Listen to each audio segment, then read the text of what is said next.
Now, Paul Poiret was a defining figure of early 20th century fashion, and he's the man attributed with introducing a more streamlined silhouette into Edwardian fashion with the Empire Revival. As the Empire Revival progressed, those Regency military elements really entered day wear and began to influence it greatly.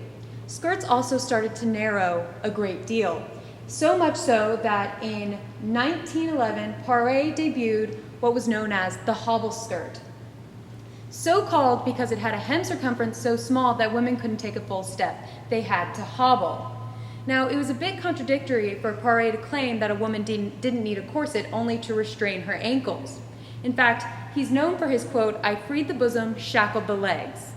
Now, women's independence was represented through their clothing. So the activity or inactivity that the fashionable cut of the garments allowed represented how much independence they actually had. So while the beginning of the end of the corset was highly symbolic of the leaps and bounds women were making towards independence during the second decade of the 1900s, the fact that they were still restrained by hems so narrow that they couldn't take a full step was significantly symbolic of the fact that though they had made advances in activity and autonomy, they were still denied full equality and the right to vote.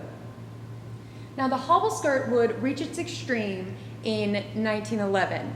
And women would start to add elements like pleats or hidden slits in their skirts so they could actually take a full step.